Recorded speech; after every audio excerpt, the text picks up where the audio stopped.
Voy a hacer como un resumen de lo que hicimos, de lo que se quiso hacer en el curso, cómo se conectan los conferencistas invitados al tema, a la temática del curso y los estudios de caso. Y voy también a mencionar lo que yo pienso es muy importante de este curso, en parte por qué enseño este curso yo, y lo que yo trato de que ustedes realmente se lleven del curso.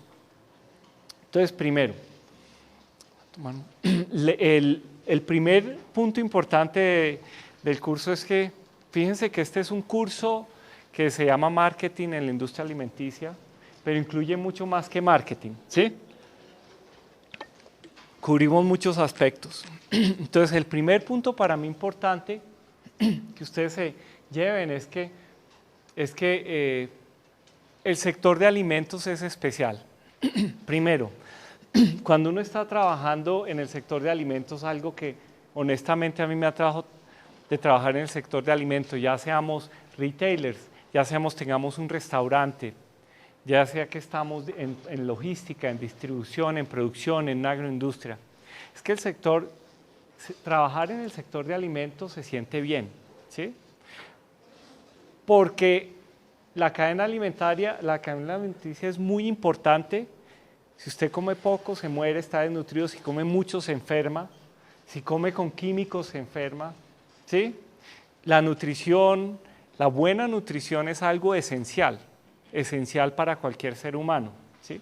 Entonces, cuando usted está trabajando en alimentos, pues yo participo en varios programas, no solo en alimentos, sino en otras industrias, y uno de lo que a uno le llama la atención cuando estamos en programas ejecutivos con supermercados, con industria de alimentos, es que la gente siente un orgullo de estar en el sector de alimentos porque se siente que está haciendo algo importante. Entonces, ese es algo que yo quiero compartir con ustedes y quiero que se lleven, a pesar de que no estén en el sector de alimentos, y los que están, que se enamoren más del sector, ¿sí? Un restaurante, por ejemplo, usted está resolviendo un problema de nutrición y de gente que está trabajando, que quiere disfrutar una buena comida, su familia, etcétera. Es un sector que es parte de nuestra cultura, de lo que comemos, de nuestras necesidades básicas.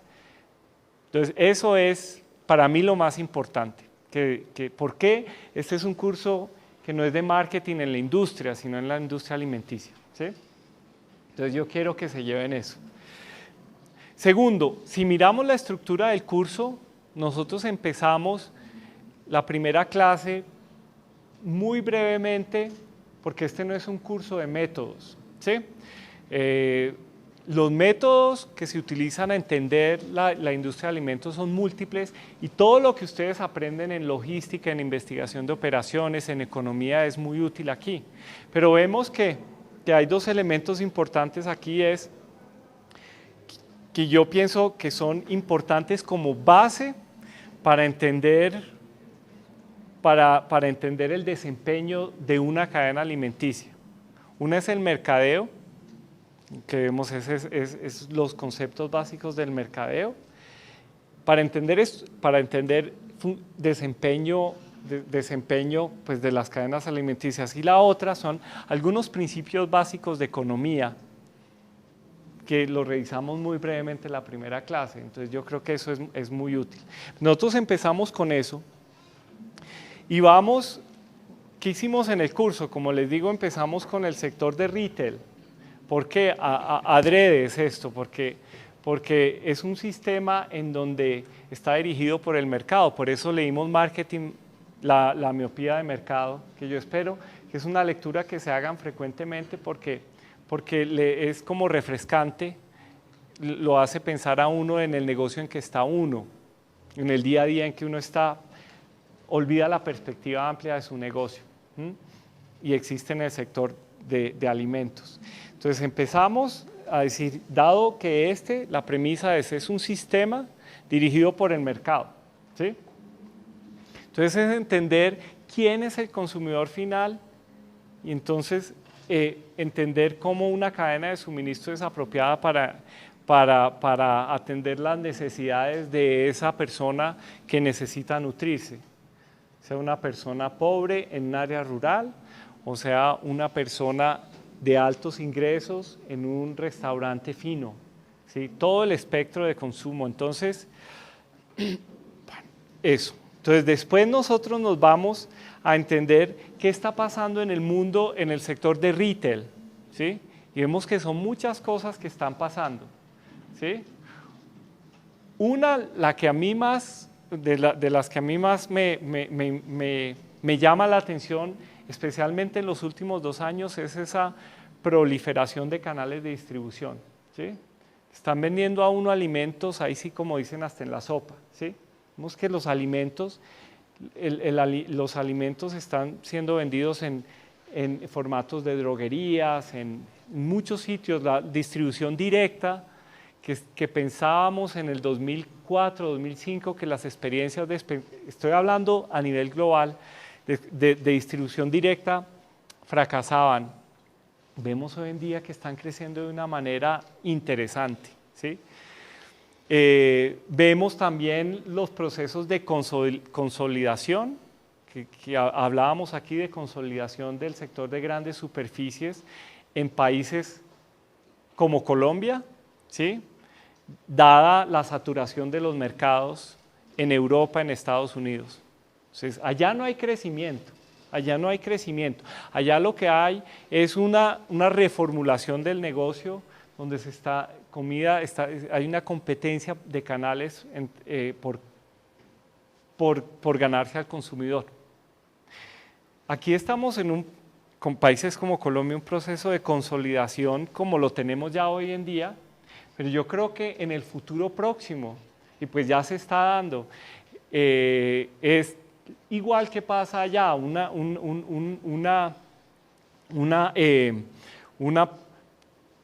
proliferación de canales de distribución, de diferenciación de producto, dirigidos a cierto tipo de consumidor, como vimos que estaba pasando en los países como Estados Unidos y Europa, ¿sí? Entonces, después, otra tendencia en el sector de retail es la tecnología, ¿sí? Ustedes vieron todo lo que se está haciendo en tecnología de ubicación de producto, de ubicación de uso de información tecnológica para fidelizar más el consumidor a una marca. Eso también es relativamente nuevo. Y lo que sí viene desde hace 4 años, pero que sigue creciendo en importancia y sigue cambiando el negocio, son las marcas propias. Sí, que hablamos de las marcas propias, vimos las estrategias sofisticadas que tienen hoy en día las marcas propias y el poder que eso le da a los supermercados más. Ahora, una cuestión importante en el sector de retail en países como el nuestro es ver la evolución del sector de tiendas, y que desafortunadamente no tenemos mucha información aquí, pero es el sector de tiendas va evolucionando y ya es un sector muy heterogéneo, pero hay unos grupos en donde ya hay una consolidación de tiendas, en donde se crean unas estructuras de compras muy interesantes, muy eficientes, muy buenos negocios, de los cuales hay muy poca información, y yo creo que es un área en investigación de mercados, un área en donde hay que entender mejor, porque no lo he visto. Pues Nielsen produce sus análisis del sector de tiendas, pero es muy orientado a lo que se vende, a la participación de las tiendas, pero no a la parte del negocio que uno no ve de las tiendas, ¿sí? Lo que llaman el back-end, no el front-end, sino el back-end. Entonces ahí me parece que hay unas oportunidades grandes. Nosotros entonces tenemos después el problema de distribución y viene Carlos Gustavo Cano, nos abre como el problema macro de los alimentos, la importancia del sector, pues, los retos, los problemas ya mundiales de alimentar una población creciente, los retos para Colombia, el cambio climático, etcétera, etcétera. Carlos Gustavo Cano nos habla básicamente de Entonces ahí viene otra parte ya moviéndonos hacia toda la cadena hacia atrás.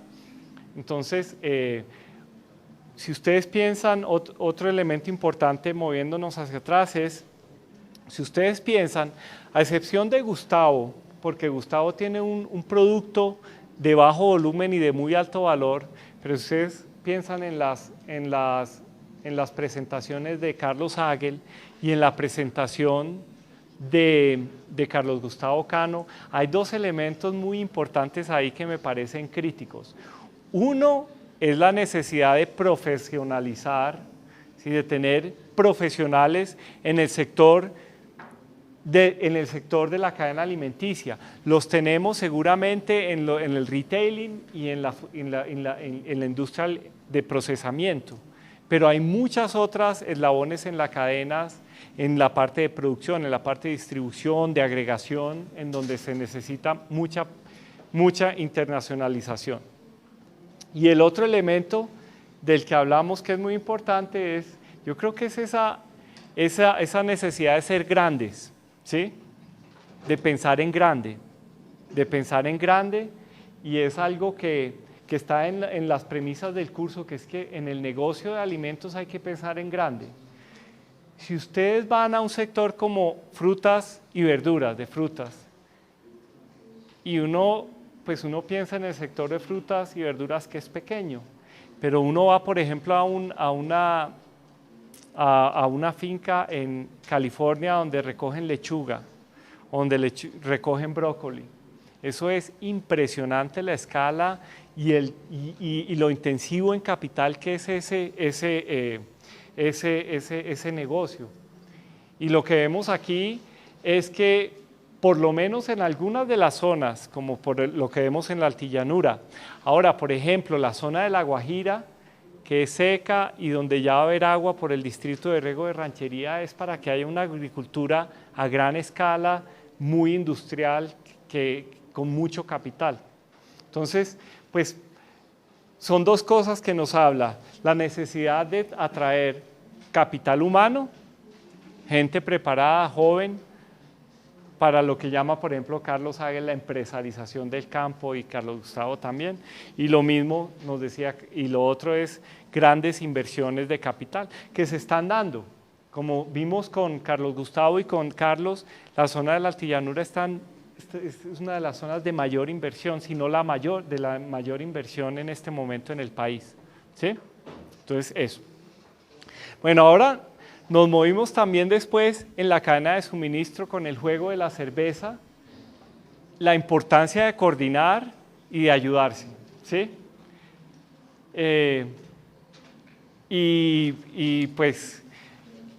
Pues yo de coordinación en la cadena, de tratar de desarrollar estructuras de cadena de suministro que faciliten un comportamiento en que todos ganemos y minimicemos los costos. Y lo más importante de ejercicio es que no es que la estructura de la cadena de suministro es la que define el comportamiento de los actores de alguna manera, ¿sí? Una estructura que facilite el flujo de información da otros resultados, ¿sí? Entonces, eso en cuanto a ese ejercicio, que yo espero que lo hayan disfrutado y que los grupos que ganaron y perdieron aprovechen el delantal. Bien, y después, bueno, ahora volviendo en el sector de frutas y verduras, una de los ejemplos, pues cuando habla Gustavo Cataño aquí, es primero la oportunidad de creación de marca en sectores, en productos perecederos, es grande, y en Colombia hay una oportunidad grandísima de diferenciar producto, elevando la calidad, comunicando mejor con el consumidor, y eso es algo que una persona que de su perfil tiene el mejor conocimiento para hacerlo. Hay grandes oportunidades allí.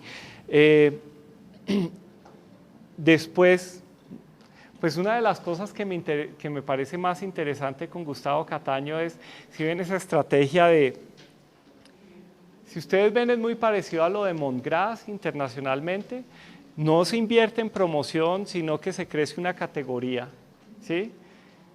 Lo vimos con las lechugas de frescura y ahorita con la naranja. Ustedes van a ver, en 2 años van a ver la naranja de frescura que se toman en el jugo, pero ya en la bolsita cuando la tengan más bonita. Ellos están trabajando en manejo agronómico para que la naranja deje de tener esas manchitas y sea un producto bonito para el comprador. Entonces vemos esa estrategia inteligente de irse con un canal que le ayuda a crecer la categoría de producto. ¿Sí? Entonces los vegetales verdes, entonces va creciendo de la mano de cierto tipo de canal de distribución, y ahora con el jugo de naranja están haciendo lo mismo, haciéndole las marcas propias al Éxito y a Carulla Vivero de jugo de naranja, con un jugo de una calidad única que es nativa, ¿sí? La naranja pequeñita que se ve en la zona cafetera. Y en 2 años van, ya cuando la gente se acostumbre y crezca el consumo del jugo de naranja, llega a la marca de frescura en su bolsita bonita, con un empaque bonito, diciendo, esta es la naranja que usted se toma en su jugo, ¿sí?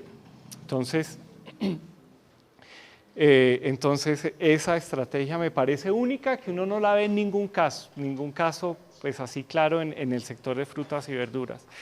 Después hablamos sobre los problemas de internacionalización, de irse a mercados internacionales en dos industrias. Una, la del vino chileno, que es básicamente una industria básicamente creada para la exportación, y con el caso Bimbo que vimos hoy.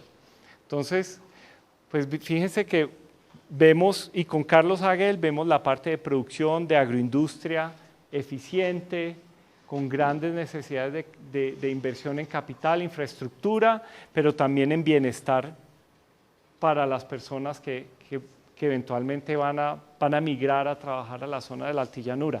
Entonces, si ven, este curso cubre como toda la cadena, y pues, ¿qué es lo que piensa uno aquí viendo a Colombia desde afuera? ¿Sí? Entonces, ¿qué es lo que vemos? ¿Qué es lo que vemos aquí? Curiosamente tenemos un sector de retail que está está jalonando las tendencias pues de cómo va Latinoamérica, de concentración, de que están todos los competidores acá. Como les dije yo, va a haber más inversión extranjera en retailing, ¿sí? Pero en el sector de producción, estamos detrás, por ejemplo, de países como Perú, Ecuador y Bolivia, en donde la estructura de esa inversión de grandes capitales en el campo, de empresarización del campo. Por ejemplo, nos hablaba Carlos Hagel de las 1,5 millones o 1.200.000 hectáreas en soya que tienen en Bolivia. En Perú, lo que han hecho en la parte del norte desértico es impresionante en inversión en infraestructura de puertos, de vías y de sistemas de tenencia de la tierra. Y hoy en día Perú es el país que está creciendo más exportaciones de brócoli, de espárragos, de productos de alto valor en esa zona. Pues Chile lleva todos los años trabajando en su sistema dirigido a facilitar exportación de frutas, aprovechando la diferencia de cosechas con el hemisferio norte. Pero vemos aquí que en Colombia parece ser que para mí se vuelve casi que como una necesidad, porque estamos enfrentando una necesidad o un compromiso con todo el mundo de desarrollar esos focos de gran inversión y gran producción agroindustrial, pero también en el sector hortofrutícola y también en otras zonas del país, de que lo que nos hablaba Carlos Hagel es que ustedes no se imaginan lo que va a pasar en los 2 años que vienen con inversión. Pues lo que a uno le da tristeza es que Nueva York, que estábamos felices que Alpina invierte, pero aquí todos extranjeros, la mayoría de ellos Cargill invirtiendo aquí en tierras, invirtiendo en adecuación de tierras para estos proyectos de agricultura de gran capital. Pues claro que nosotros hemos vivido una situación de violencia que no la ha habido en ningún otro país, y que tal vez ha frenado esa inversión doméstica, pero están veniendo definitivamente ahorita los capitales externos a invertir en estos grandes proyectos. Entonces, esa es mi resumen del curso. Y yo sí quisiera un poco, Gustavo, si tú nos compartes, tú tomaste el curso hace 2 años, nosotros hemos venido trabajando en impulsar, pues en decir que, en promocionar con los estudiantes y convencerlos de que es que este sector vale la pena, hay mucho dinero para hacer, pero también es un sector, toda la cadena donde hay grandes oportunidades y grandes dificultades, pero que vale la pena apostarle. Gustavo, no sé si... Bueno, podemos contar un poco de historia, pues porque ya cuando uno está calvo y con el pelo blanco comienzas a contar historia. Sí. Entonces, yo creo que lo importante es que cuando tú estuviste en el departamento, una de las cosas que, y estamos hablando de los 80s y principios de los 90, una cosa que era muy triste es que el horizonte profesional de la gente nuestra que salía industrial era básicamente mesas de dinero, puestos de bolsa, irse de tu asistente de Procter & Gamble, etc. Y creíamos que era un horizonte muy, muy estrecho. Entonces se abrieron varias cosas. Una era todas las agencias del Estado. Entonces se comenzó, ¿te acuerdas? Todos los cursos de básicamente gestión pública, sistemas públicos y todas las cosas, porque veíamos que los estudiantes de industrial tenían unas grandes posibilidades ahí. Bueno, y algunos pues terminaron de ministros y todo ese tipo de cosas. Pero luego el otro horizonte era el de la parte de agronegocios, de agroempresa, etc. ¿Y por qué se nos ocurrió que era importante? Pues por una cosa muy elemental, y era el hecho de que, caramba, era una población creciente. La gente se estaba nutriendo cada vez más. Yo no estoy tocando el caso del pollo, por ejemplo. Tú alguna vez mencionaste cómo pues el pollo aquí era algo elegantísimo, eran los domingos solamente en las familias, o cuando algún visitante llegaba a la casa se le servía pollo y eso era elegantísimo, como el vino ahora, más o menos, ¿no? Y el pollo pasó a ser un producto de consumo y fue una estrategia verdaderamente de FENAVI, etcétera. Entonces, como cuando el país se mete en alguna cosa, es capaz, tiene y desarrolla la capacidad empresarial. Las flores, por ejemplo. El hecho de lo que ha hecho las flores en Colombia, le tomó más o menos 400 años a 500 años a Holanda, a partir de fincas pequeñas de 2 y 3 hectáreas, 400 años, y nosotros en Colombia en 25 o 30 años más o menos alcanzamos una penetración del mercado norteamericano que es insólito, y el mercado europeo también. Bueno, pero lo que veíamos, y acuérdate tú las charlas que teníamos, era que donde hay un sector donde la eficiencia es un reto, es decir, verdaderamente producir alimentos, producir flores es un reto intelectual, es decir, hay otros sectores que son mucho más claros, que el trabajo pues es complejo, pero nunca de la misma complejidad. Y segundo, en el problema de inequidad del país, pues se tiene claro que definitivamente teníamos en el campo colombiano y tenemos en el campo colombiano un gran problema social. Entonces, ¿cómo hacer empresa en el país donde tuviéramos claro que tenemos que ser muy eficientes, tenemos grandes oportunidades de mercado, pero además tenemos la necesidad de modelos sociales supremamente retadores? Y yo creo que en buena medida parte de la violencia que tenemos en este país, no puedo hablar del resto de los países, pero buena parte de la medida que tenemos en este país, de los problemas de este país, es por un descuido de lo rural. No solamente una participación política general de partidos, digamos, no convencionales, sino también la ausencia de una atención por parte de la política pública en la parte rural. Yo creo que es lamentable que el ministro de Agricultura, tal vez no en este gobierno, pero el ministro de Agricultura casi siempre es un ministro de segunda. En todo lo que es el esquema del Estado colombiano, el ministro de Agricultura no juega el papel del ministro en Francia. Acerca de un estudiante que está en el curso que me dijo que hizo su práctica y hizo doble programa en Francia. Y en Francia el ministro de Agricultura no se sabe si representa al gobierno o si está representando los intereses de los campesinos y finqueros franceses, ¿no? Es decir, no se sabe hay cuáles. Entonces, esas cosas necesitan en el país un gran desarrollo. Yo creo que el hecho de que durante 40 años de guerra nos hubiéramos podido alimentar, a pesar de la guerra, yo creo que muestra una resiliencia del país impresionante. El último caso de los últimos 6 meses es, tenemos 1 millón de hectáreas inundadas, medio millón de ganado vacuno completamente desaparecido, y ustedes vayan a Corabastos y vean lo que hay en Corabastos. O vayan ustedes a cualquiera de las superficies y ustedes dicen, ¿pero dónde salió esto? Y no estoy hablando de alimentos importados, estoy hablando de alimentos que producimos nosotros. Entonces, esa resiliencia que tiene el campo colombiano y la capacidad de producción, eso tiene que ser verdaderamente aprovechado por personas como nosotros que estamos trabajando en esto. Si eso era válido para ingenieros industriales como ustedes, que ya pues tú tienes tu doctorado en economía agrícola, otros han estado en otros trabajos, pues cuánto más personas que vienen de disciplinas mucho más amplias como la administración, no hay un campo de un gran potencial en ese sentido. Yo creo que la gran contribución que tú has hecho es hacer ver que todo el sistema tiene una complejidad que hay que tener presente, pero que a su vez tiene una gran oportunidad. Lamentablemente tenemos un problema cultural que tú me lo has oído muchas veces, y es la actitud ante todo lo rural y todo lo que tiene que ver con alimentos. Nuestra herencia hispana, que por el resto de cosas yo creo que es una fantasía, pero en esto sí nos dejó un lunar muy grande, que es que el campo empobrece, embrutece y ennegrece. Entonces ningún personaje salido de la Universidad de los Andes va a considerar caché irse a trabajar, ¿no?, y a producir o a ordeñar vacas o lo que sea, porque esa vaina, pues no, es decir, no estudió una maestría, un MBA en la Universidad de los Andes para irse a ese tipo de cosas.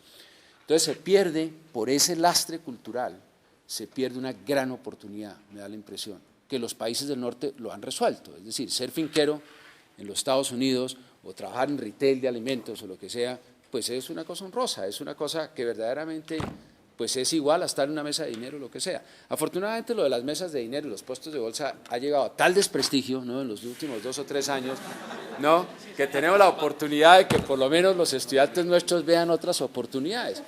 El otro sector al que le trabajo mucho, y no voy a decir mucho sobre eso, el sector de salud. Es apasionante lo que tiene este país de reto en el sector de salud, de cuál es la lógica económica, que es válida, y la lógica verdaderamente médica, y tratar de integrar 2 lógicas son un reto intelectual que me parece fascinante. Lo que ha hecho el país en avance es eso, a pesar de todas las cosas que están publicando de las EPS, etcétera, que simplemente coge uno de los pequeños aspectos, es que el país en eso tiene un gran reto. Entonces yo por eso un estudiante, digamos, de nuestra universidad, no le puedo aceptar que me diga, hombre, es que no encuentro trabajo, ¿sí?, es que no hay oportunidades, etcétera. Lo que pasa es que si tú pasas, si has tenido el privilegio de pasar por todo esto y verdaderamente sales y te mueres de hambre, porque eres un pendejo, ¿vale? Sí, creo yo. Eso es básicamente lo que creo, porque las oportunidades que se han abierto son verdaderamente fantásticas, ¿no? Son fantásticas. Y decirte, pues lo que siempre te comento, que tú sabes que siento un gran orgullo y una gran satisfacción de ver toda tu carrera. Nos hemos encontrado a lo largo de… Estoy viviendo en el pueblito que estoy viviendo en este momento, la mitad del año, pues se la debo a Miguel, porque Miguel, pues como monitor nuestro, estaba en ese momento de profesor en ISU, Illinois State University. María José, una hija nuestra que te conocía muy bien, estaba recién casada, entonces estaba la crisis del 90, en donde pues verdaderamente estaban vaciados, eran empresarios, todas esas cosas, pero se quebraron, y entonces te escribieron a ti, te dijeron, bueno, ¿hay alguna oportunidad? Y tú les dijiste sí, y Miguel pues acabó migrando toda la familia de mis hijos a un pequeño pueblo de Illinois que se llama Bloomington, Illinois, donde hay 100,000 habitantes, y la calidad de vida es impresionante. Pero a su vez me ha permitido mirar el modelo norteamericano de producción, eso es simplemente la cosa maicera y de soya, y ahí es donde entendí que hay una inversión de 150 años de educación, que son los Land Grant Colleges, Cornell, donde estás tú ahora, pues University of Illinois, etcétera, donde el gobierno federal entregó una plata a los distintos estados hace 150 años, y dijeron, haga usted una universidad que genere la producción alimentaria del país. Y eso es lo que han hecho durante 150 años. Entonces están en la frontera de desarrollos genéticos, desarrollos de semilla, de todo ese tipo de cosas, donde el hijo del finquero se educa allí, si quiere seguir la carrera académica se vuelve un doctor en cuestiones de agronomía, genética y todas, o industria alimentaria, o si no se regresa a la granja, pero agradecido porque toda la investigación estuvo en función de mejorar la producción de eso. Y cuando se vuelve multimillonario, pues le deja el 10% a los hijos y el 90% se va para la universidad. Y entonces así se explica a uno que los gringos estén donde estén. Y ya termino con mi observación de una plantica de maíz en un verano tremendo, en donde yo veía que crecía y crecía y crecía y nada que llovía, y me fui y me acerqué al cultivo a ver si había riego artificial, ¿no? Y no había, le metía yo la mano a la tierra, está dura, Y alguna vez pregunté, bueno, ¿y por qué crece esto? Y me dijo, mira, porque cada pie cuadrado de tierra se conoce su estratificación geológica, entre otras porque le cobran impuesto con la productividad supuesta que debe tener el lote, y cada semilla está preparada para ese tipo de estratificación. Luego, previendo ese verano, las raíces están creciendo mucho más profundas de las que se hubiera si no hubiera habido verano. Entonces, cuando uno ve eso y uno mira sus maticas de maíz aquí en la sabana, con sus mazorquitas, todas torcidas y todo ese tipo de cosas, pues entiende uno que tiene que importar maíz, porque no vamos a poder coger por ese camino. Pero creo que lo que tú has planteado, sigues planteado, pues lo respeto profundamente, porque creo que estás ofreciendo una gran oportunidad y una visión que hay un reto aquí, verdaderamente hay un reto. Y creo que Carlos Agel es un testimonio tenaz. Tú trabajaste con Carlos Gustavo Cano, ¿te acuerdas cuando abrimos el curso, que abrimos un curso sobre precisamente la parte, y trajimos a Carlos Gustavo, en ese momento no era ministro ni nada de esas cosas? Ok, tú te enrolaste con Carlos Gustavo en ese momento y seguiste como de asistente y todas esas cosas. Y bueno, va a confesar una infidencia, y es que siempre deseaste ser ministro de Agricultura. El hecho que se... Y entonces yo le decía, Miguel, eso está muy bien, eso me parece fundamental, si te propones puedes serlo. Y Carlos Gustavo te dio la oportunidad de ser viceministro y todas las cosas, te llamó como tal cosa. El único problema que tuvo eso es que se casó con una gringa supremamente de Illinois, muy tradicional, todo ese tipo de cosas, y ya venirse a ser esposa de un ministro en un país en guerra, la cosa sí tenía ella toda la razón, ¿no? Pero bueno, pero hay oportunidades, Chino, para el futuro, ya cuando seas abuelo y todas esas vainas, ¿no? Siento mucho haber dado esas infidencias, pero yo creo que es importante. No, pero has contribuido muchísimo el haberte metido en la cosa. ¿Te acuerdas que estuviste trabajando en el sector de apuestas? Yo sí me acuerdo de eso. Y en realidad, en todo el sector de apuestas que estuvo durante 2 años, viendo todo que era parte del sector. Nosotros organizamos el Ganagol y fue terrible. Las apuestas del fútbol, hicimos todo el plan, pero no es un sector muy atractivo para trabajar. Porque ya estaba metiéndose la mafia en ese tipo de cosas. Tú alcanzaste a contarme eso. Entonces llegó la infidencia final, ya que conté toda la cosa, puedo contar la última. Entonces llega a mi oficina Miguel y me dice, tengo que ir a sacar un posgrado. Y te dije, ¿dónde has pensado hacerlo? Y tú ya tenías claro lo de University of Illinois y todo ese tipo de cosas. Y le dije, pues vete. Me dijo, no, es que tengo un problema. Y le dije, ¿cuál? Que solamente tengo $5,000. Y la universidad valía ¿cuánto? A pesar de ser estatal, yo no me acuerdo cuánto valía la universidad. Bueno, pero eso te bastaba para un semestre, ¿no? Y creo que te dije, mira, con que vayas y llegues al primer semestre, te das a conocer. Después ves si verdaderamente solamente limpias o barres las cafeterías o haces ese tipo de cosas. Y creo que fue lo que hiciste. $5,000 te sirvió para el primer semestre y de ahí te fuiste para el doctorado, ¿no? Sí, no, conocí un profesor holandés de sociología que en los 70 hizo su doctorado en las minas de sal de Zipaquirá, en algo sociológico. Necesitaba un analista de datos para estadística y él me dio pues trabajo. Trabajé con él, pero trabajé con gallinas también. Yeah. Entonces sí, pero eso, la verdad, irse a estudiar cuando está aquí es como una caja negra, pero una vez está uno allá, se da cuenta que es fácil. Y uno es muy recursivo como latino, pues como colombiano en particular. Y pues no es solo mi caso, yo cada vez que le digo a alguien, mire, consígase 6 meses, se va y usted se ubica ahí y va a ver que le va bien. Y no ha habido ni un caso de gente que yo conozco que se va y le va bien para estudiar. Tú y yo hemos tenido una empatía muy especial y es que usa las manos. Abrimos el primer curso pero no solamente para dar clase, sino el primer curso que hablábamos de fundamentos de agroempresa. Teníamos unos lotes que nos prestó la AAA, que es la dueña a la hora de la verdad de la finca que tiene la universidad en Cota. Y entonces le ofrecí a los estudiantes de primer semestre, ¿tú te acuerdas? Sí. Les pedíamos que tuvieran un lote tan grande como lo que ustedes ven ahí, donde está prácticamente 10 metros por 10 metros. Sí. Entre esas, una de las alumnas nuestras fue María Lorena Gutiérrez, que fue decana de esta, y por eso nos metió nuevamente en hacer el portal y que tú estés aquí, etc. Y me acuerdo que llegaban los estudiantes de industrial y protestaban de por qué los poníamos a emplear un asadón, ¿te acuerdas? Porque ellos tenían que utilizar un pedazo de tierra y vender, hacer el plan de negocio que iban a producir. si era hidropónico, si era deshidratación, era muy chévere. Y dos anécdotas, ¿tengo tiempo? ¿30 segundos más? Sí, bueno, ok. Entonces, dos anécdotas muy interesantes sobre esas es, unos sacaron rábanos, ¿tú te acuerdas? Sí. Ok, entonces sacaron un bulto de rábanos. Sí. Y entonces colocar un bulto de rábanos, si uno no tiene conexiones en Corabastos o Carulla no te lo acepta porque no da el estándar y la cosa, etc. Llegaron entonces a Corabastos, no les aceptaban la cosa, entonces se fue al mercado de Cota, que quedaba pues a 10 cuadras, con su bulto, y tampoco las marchantas allá estaban dispuestas a comprarle los rábanos, porque eso no era. Pero los chinos cogieron y abrieron el bulto, lo pusieron en el suelo y comenzaron a ver menudeado, como dicen, ¿no? En bolsitas. Sí. Y de golpe, después como de 2 horas de eso, que no habían vendido mucho, llegó, lo estaba manejando Luisa García. Luisa García hoy es una importante tecnóloga de sistemas en Holanda, famosísima y todas cosas. Y en ese momento pues era monitora del curso y pasó un jefe que ella había tenido, donde ella había trabajado como auxiliar de estadística. Sí. Y le dice, Luisa, ¿y usted qué está haciendo aquí? Un ingeniero industrial nuestro, muy prestigioso y todas esas cosas. Y entonces, Luisa, ¿usted qué hace aquí? Y le contó emocionada todo el proyecto, que habían logrado sacar la cosa, que iban a poder cubrir costos y todas esas cosas del busto de rábanos. Y bueno, y el tipo la mira y dice, mira, esto es una vergüenza para una exalumna de ingeniería industrial de la Universidad de los Andes. ¿Cuánto vale ese bulto?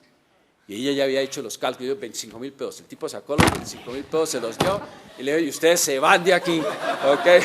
Para que ustedes en lo más mínimo tengan alguna relación con ingeniería industrial de la Universidad de los Andes, ¿te acuerdas? Sí. Ese es el problema cultural. Sí. Yo creo que eso resume el problema. Y el otro es genial. Un alumno, El de las flores, cuenta el de las botas. el de un pues eso compañero. fue lo que nos metió en eso. Compañero nuestro. Un exalumno nuestro con muy buenas notas, todas las cosas, se fue a un cultivo de flores a trabajar, naturalmente lo llevaron a la oficina en la 90 y todo ese tipo de cosas, de vez en cuando lo llevan al cultivo y invirtió la empresa prácticamente 6 meses en entrenar a este muchacho, en toda la parte biológica, pero lo mandó a Holanda que viera cómo era el negocio de las flores y todas las cosas. Y al cabo de los 6 meses le entregan un par de botas y le dice, bueno, ahora ya te vas al cultivo y vas a gerenciar el cultivo. Entonces el pelado dijo, yo no estudié ingeniería industrial en la Universidad de los Andes para ir a gerenciar un cultivo. Entonces nos llamó el gerente del cultivo, y nos dijo y nos contó el caso. Sí. Y ahí nació Fundamentos de Agroempresa. Sí. Dijimos, tenemos que cambiar la mentalidad de esta gente para que verdaderamente haga otras cosas. Sí. Y la última de todas las anécdotas, 2 anécdotas, porque vale la pena contar una. Sí. La otra era, ¿te acuerdas de este muchacho que era hijo de un latifundista de la costa, un ganadero muy importante?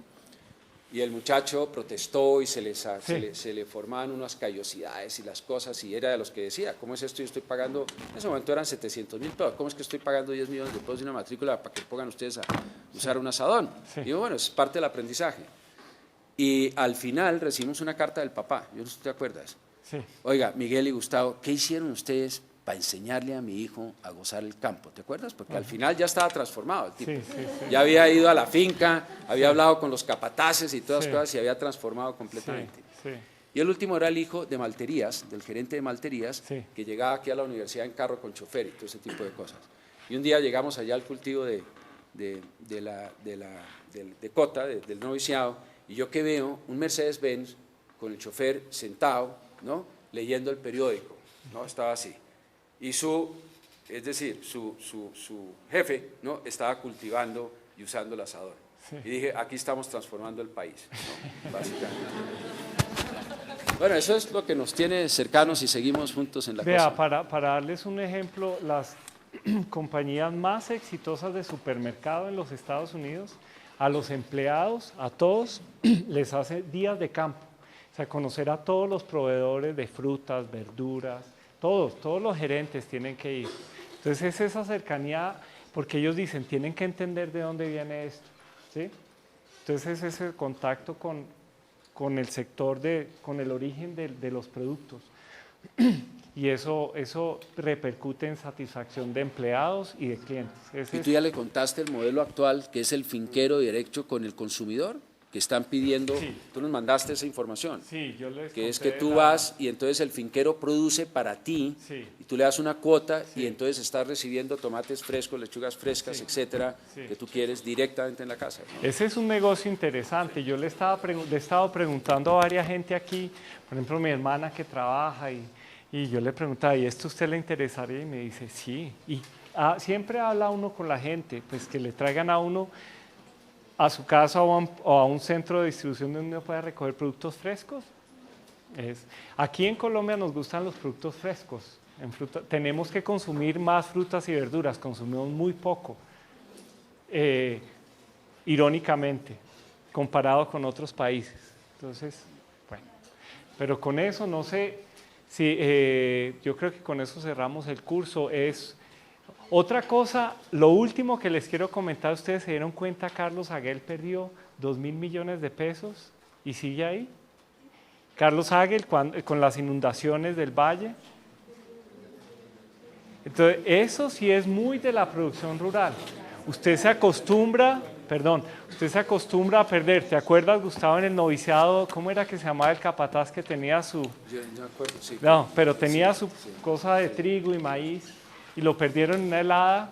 Y Salamanca, uno que trabajaba con él, pues preocupadísimo, dicen, pues eso se pierde, pues se aprenden a perder porque estamos a la merced del medio ambiente, del clima, ¿no? Que no podemos controlar todo y eso hace más complicado este negocio, ¿no? Sabes que me acabas de dar una idea porque muchos han sido alumnos míos y siempre les digo que uno de los problemas del MBA es que no enseña a fracasar.